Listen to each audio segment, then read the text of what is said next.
Hello guys, അപ്പം മറ്റൊരു പുതിയ വീഡിയോയിലേക്ക് ഏവർക്കും സ്വാഗതം. തമിഴ്നാട്ടിൽ കരിയൂരിൽ പാർട്ടി റാലിക്കിടെ മരിച്ചവരുടെ എണ്ണം 41 ഉയർന്നിരിക്കുകയാണ്. തീർത്തും വേദനാജനവും അത്യന്തം സങ്കടകരമായിട്ടുള്ള ഒരു സിറ്റുവേഷനാണ് അവിടെ ഇപ്പം നടന്നത്. ഈ ഒരു സംഭവത്തിന് ശേഷം വിജയ് ആദ്യമായിട്ട് പ്രതികരിക്കുകയാണ്. ഞാൻ അതിൻ്റെ ഒരു വീഡിയോ താഴെ പ്ലേ ചെയ്യാം, നിങ്ങളൊന്ന് കണ്ടു നോക്കി. என் லைஃப்பில் இந்த மாதிரி ஒரு பெயின்ஃபுல்லான ஒரு சுச்சுவேஷன் நான் ஃபேஸ் பண்ணதே கிடையாது. மனசு முழுக்க வலி வலி மட்டும்தான். இந்த சுற்றுப்பயணத்தில் என்னென்ன மக்கள் பார்க்க வராங்க, அதுக்கு ஒரே ஒரு காரணம் தான் அவங்க என் மேலே வச்சிருக்கிற அன்பும் பாசம். அந்த அன்புக்கும் பாசத்துக்கும் நான் எப்பவும் கடமைப்பட்டிருக்கேன். அதனால தான் இந்த சுற்றுப்பயணத்தில் மற்ற எல்லா விஷயங்களையும் தாண்டி மக்களோட சேஃப்டி அதில் எந்த காம்ப்ரமைஸும் பண்ணிடக்கூடாதுன்றதுக்காக தான் அது என் மனசில் ரொம்ப ஆழமாக இருக்கும் அந்த எண்ணம். அதனால தான் இந்த அரசியல் காரணங்கள் எல்லாத்தையும் தவிர்த்துட்டு ஒதுக்கி வச்சுட்டு மக்களோட சேஃப்டி மட்டும் மைண்டில் வச்சுக்கிட்டு அதுக்கான இடங்களை சூஸ் பண்ணுறது, அதுக்கான இடங்களை பார்த்து பெர்மிஷன் கேட்குறது, போலீஸ் டிபார்ட்மெண்ட்டில் அதை ரிக்வெஸ்ட் பண்ணி கேட்போம். சிஎம் சார், உங்களுக்கு ஏதாவது இந்த பழி வாங்கணும் அப்படின்ற எண்ணம் ஏதாவது இருந்துச்சுன்னா என்ன வேணாலும் பண்ணுங்கள். அவங்க மேலே கை வைக்காதீங்க. அவங்க வீட்டில் இருப்பேன், நான் ஆஃபீஸில் இருக்கேன். തലപതി വിജയുടെ രാഷ്ട്രീയ രംഗപ്രവേശനം 100-150 കോടികളൊക്കെയാണ് അദ്ദേഹം ഓരോ സിനിമയ്ക്കും പ്രതിഫലമായിട്ട് വാങ്ങിച്ചുകൊണ്ടിരുന്നത്.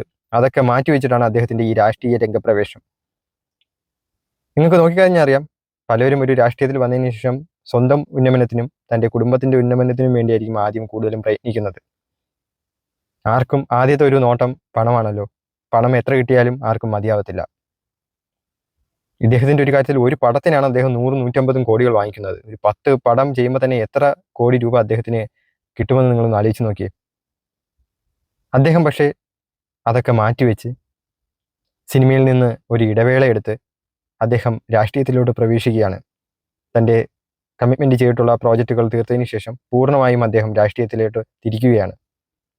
പുതിയൊരു വഴിത്തിരിവ് കൊണ്ടുവരാൻ വേണ്ടി, പുതിയൊരു ഒരു നാടിനെ രൂപപ്പെടുത്താൻ വേണ്ടി, തന്നെ സ്നേഹിക്കുന്ന ജനങ്ങൾക്ക് വേണ്ടി പുതിയതായിട്ട് കുറച്ചു എന്തെങ്കിലും വ്യത്യസ്തമായി കൊണ്ടുവന്ന് നിലവിൽ നടക്കുന്ന അനീതികൾക്കെതിരെയൊക്കെ പ്രവർത്തിച്ച് അവരുടെ ഉന്നമനത്തിന് വേണ്ടി കൂടുതൽ ഡെവലപ്മെൻറ്റ് കൊണ്ടുവരിക, പുതു യുഗം തന്നെ ക്രിയേറ്റ് ചെയ്യുക എന്ന ലക്ഷ്യത്തോടു കൂടി അദ്ദേഹത്തിൻ്റെ രാഷ്ട്രീയ രംഗപ്രവേശനം.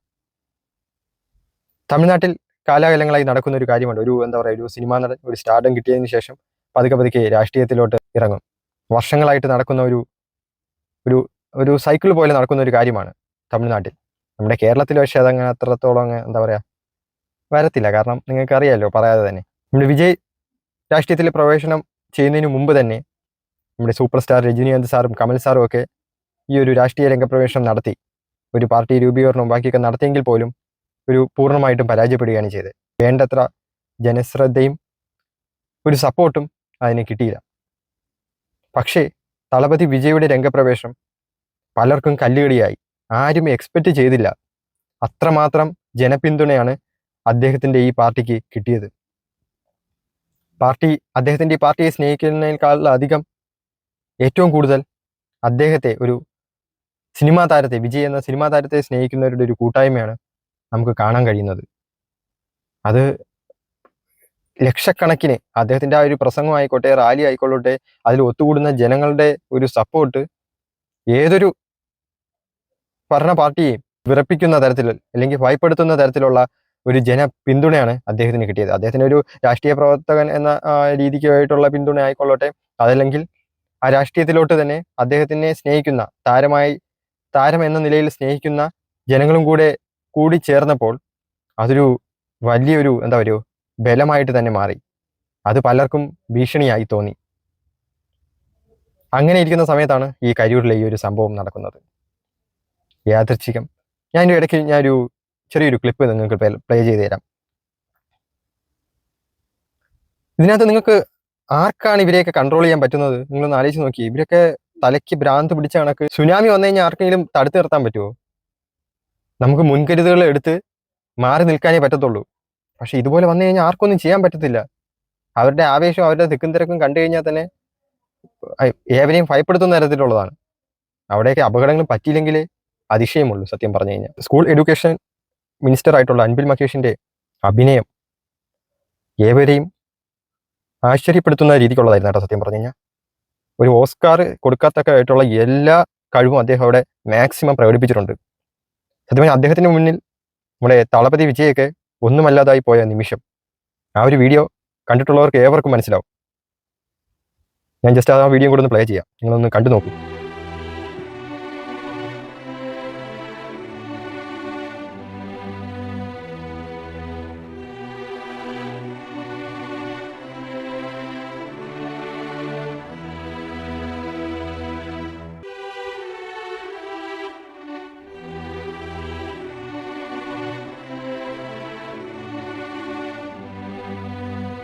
അഭിനയ സിംഹം തന്നെയാണ് കേട്ടോ അദ്ദേഹം. സത്യം പറഞ്ഞാൽ സിനിമയിലൊക്കെ അഭിനയിക്കാൻ വളരെയധികം യോഗ്യതയുള്ള ഒരാളാണ് അദ്ദേഹം.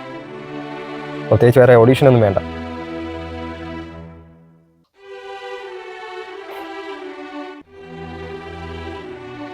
നിലവിലെ സാഹചര്യത്തിൽ ഇപ്പം DMKയും TVKയും പരസ്പരം പഴിചാരിക്കൊണ്ടിരിക്കുകയാണ്. ഈ ഒരു സംഭവത്തിന് ശേഷം ആദ്യമായി പ്രതികരിച്ച സമയത്ത് വിജയ് പറഞ്ഞ മെയിനായിട്ട് 2 കാര്യങ്ങളാണ്. ഒന്ന്, അദ്ദേഹം ഓരോ ഇതുപോലത്തെ ഷോയിലോ ആയിക്കൊള്ളട്ടെ, പ്രസംഗമായിക്കൊള്ളട്ടെ, ഒരു പെർമിഷൻ എടുക്കുന്ന സമയത്ത് ഒത്തുചേരുന്ന ജനങ്ങളുടെ സംരക്ഷണം കൂടെ കണക്കാക്കിയിട്ടുള്ള പ്രദേശങ്ങളാണ് അദ്ദേഹം റിക്വസ്റ്റ് ചെയ്തിട്ടുള്ളത്. പക്ഷേ ഗവൺമെന്റിന്റെ ഭാഗത്തുനിന്നും അത്തരത്തിലുള്ള ഒരു സപ്പോർട്ടും നൽകിയതുമില്ല. വളരെ ഇടുങ്ങിയ പ്രദേശങ്ങളും ചെറിയ സ്പേസുള്ള പ്രദേശങ്ങൾ മാത്രമാണ് അദ്ദേഹത്തിന് അപ്രൂവ് ചെയ്ത് കൊടുത്തിട്ടുള്ളത്. തീർത്തും അദ്ദേഹത്തിന് അറിയാവുന്നൊരു കാര്യമാണ് അദ്ദേഹത്തിനെ സ്നേഹിക്കുന്നവർ എത്ര ലക്ഷങ്ങളാണ് ഈ തമിഴ്നാട്ടിൽ ഉള്ളതെന്ന്. അവരെയൊക്കെ ഉൾക്കൊള്ളാൻ പറ്റുന്ന ഒരു സ്പേസ് സത്യം പറഞ്ഞു കഴിഞ്ഞാൽ തമിഴ്നാട്ടിലില്ല. അത്രമാത്രം ജനം സാഗരമാണ് അദ്ദേഹം ഓരോ പാർട്ടി ഷോകൾ വെക്കുമ്പോഴും അല്ലാത്തപ്പോഴും കൂടുന്നത്. അതറിയാവുന്ന ഗവൺമെന്റ് അതിനനുസരിച്ച് മാത്രം തന്നെയാണ് അദ്ദേഹത്തിന്റെ പല പ്ലേസുകളും കൊടുത്തിട്ടുള്ളത്. എനിക്ക് തോന്നുന്നു ചില സമയങ്ങളിൽ മുൻകൂട്ടി കണ്ടതുപോലെ ഇതുവരെ അപകടം നടക്കുമെന്ന് മുമ്പ് നേരത്തെ കണ്ടിട്ടുള്ള ആ ഒരു വീഡിയോസിലൊക്കെ നിങ്ങൾക്ക് ജസ്റ്റ് കണ്ടാൽ തന്നെ അറിയാം. ആ പ്രശ്നങ്ങൾ നടക്കാൻ വേണ്ടി ഇങ്ങനെ ഓരോ ദിവസവും ഓരോരോ റാലികൾ നടക്കുമ്പോഴും ഓരോരോ പ്രശ്നങ്ങൾ നടക്കുമ്പോഴും എല്ലാം സാഹചര്യങ്ങളൊക്കെ സജ്ജമായി കൊണ്ടിരിക്കുകയാണ്. ചെറിയ എവിടെയെങ്കിലും എന്തെങ്കിലും ഒരു ഫാൾട്ട് വന്നു കഴിഞ്ഞാൽ അപ്പം പ്രശ്നങ്ങൾ രൂക്ഷമാവും. അത്തരത്തിലാണ് കരിയൂർ നടന്ന സമയത്ത് അവിടെ കല്ലേറ് നടന്നിട്ടുണ്ടെന്ന് പറയുന്നു. ചെരുപ്പേറിൻ്റെത് കൃത്യമായിട്ട് വീഡിയോയിലൊക്കെ ദൃശ്യമാവുന്നുണ്ട്. പിന്നെ ആ വാഹനങ്ങൾ പോയ സമയത്തുള്ള ഒരു തിക്കും തിരക്കും എല്ലാം ഇതിനൊരു സാഹചര്യങ്ങൾ കൂടുതൽ വഷളാക്കി. ഇതിപ്പം വരാനുള്ളത് വന്നു കഴിഞ്ഞു. ആർക്കും ഇനിയിപ്പം സംഭവിച്ചു കഴിഞ്ഞതിനെ ഇനിയിപ്പോൾ ഒന്ന് നേരെയാക്കാനോ ഒന്നിനും കഴിയത്തില്ല. ഇനി ഇതുപോലത്തെ ഒരു വിപത്ത് ഒരിക്കലും വരാതിരിക്കാൻ തക്ക രീതിയിലുള്ള മുൻകരുതലുകളും ബാക്കിയുള്ള പ്രൊട്ടക്ഷനുകളും എല്ലാം ചെയ്തുകൊണ്ട് മാത്രം ഈ രാഷ്ട്രീയ പാർട്ടി പ്രസംഗങ്ങളായിക്കൊള്ളട്ടെ, റാലികളായിക്കൊള്ളട്ടെ എല്ലാം നടത്താൻ കുറച്ചും കൂടിയൊക്കെ ഔചിത്യ ബോധത്തോടുകൂടി പെരുമാറിക്കഴിഞ്ഞ് കഴിഞ്ഞാൽ ഇതുപോലത്തുള്ള പ്രശ്നങ്ങൾ മാറ്റാം. കാരണം അവിടെ പോകുന്നവർ കുറച്ചും കൂടി ഔചിത്യത്തോടെ പെരുമാറിക്കഴിഞ്ഞാൽ അവിടെ പോയ പലരും ചെറിയ പിഞ്ചു കുട്ടികളൊക്കെ ആയിട്ടാണ് പോയിട്ടുള്ളത്. അതൊക്കെ തീർത്തും മൂഢപരമായിട്ടുള്ള ഒരു കാര്യം തന്നെയാണ് കേട്ടോ. തിക്കിലും തിരക്കിലൊക്കെ ഈ പിള്ളേരെയൊക്കെ കൊണ്ടുപോകാന്ന് വെച്ച് കഴിഞ്ഞാൽ ചിലർ വിശേഷിപ്പിക്കുന്നുണ്ട് വിജയുടെ രാഷ്ട്രീയ രംഗപ്രവേശനം ഒരു കുമിള പോലെയാണെന്ന്. കാരണം അത്രത്തോളം ജനപിന്തുണയും ഒരു വളർച്ചയുമാണ് ഈ ഒരു ചെറിയൊരു ഷോർട്ട് ടൈമിൽ തന്നെ ഉണ്ടായിട്ടുള്ളത്. അതൊരു കുമിള പോലെ പൊട്ടി തീരുമോ അതോ വളർന്നു വരുമോ എന്ന് നമുക്ക് കണ്ടു തന്നെ അറിയണം. ഈ ഒരു പ്രശ്നം ഓരോ ദിവസം കൂടുന്നോറും രൂക്ഷമായിക്കൊണ്ടിരിക്കുകയാണ് ഈ കരിയുള്ള ഈ ഒരു പ്രശ്നം. ഇതിനകത്ത് ഇനി പലരുടെയും ഒരു ചോദ്യം വിജയെ അറസ്റ്റ് ചെയ്യുമോ എന്നാണ്. അറസ്റ്റ് ചെയ്താൽ ഉണ്ടാകുന്ന പ്രശ്നങ്ങൾ അത് ഇതിനെക്കാട്ടിയും വലിയൊരു വിപത്തിലായിരിക്കും മേ ബി കൊണ്ടെത്തിക്കുക. അത്രത്തോളം കടുത്ത തീരുമാനങ്ങളിലൊന്നും നമ്മുടെ സ്റ്റാലിൻ ഗവൺമെന്റ് തീരുമാനിക്കില്ല എന്ന് നമുക്ക് പ്രതീക്ഷിക്കാം. വീഡിയോ അവസാനിക്കുന്ന സമയത്ത് അദ്ദേഹം മറ്റൊരു വാക്കും കൂടെ പറഞ്ഞു. CM ആയ സ്റ്റാലിനടുത്ത്, സാറിന് എന്നെ എന്തെങ്കിലും വേണമെങ്കിൽ ചെയ്യാം, ഞാൻ വീട്ടിലോ അല്ലെങ്കിൽ ഓഫീസിലോ കാണും, എന്നെ സ്നേഹിക്കുന്ന എൻ്റെ പാർട്ടി പ്രവർത്തകരെ വെറുതെ വിടൂ എന്ന്. സത്യം തെളിയും, മറനീക്കി വരുമെന്ന്. കാത്തിരുന്ന് കാണാം ഇനി എന്തായിരിക്കും സംഭവിക്കുന്നതെന്ന്. TVKയുടെ ഭാവി ഇനി എന്താകും. മറ്റൊരു പുതിയ വീഡിയോ ആയിട്ട് വീണ്ടും കാണാം. ബൈ.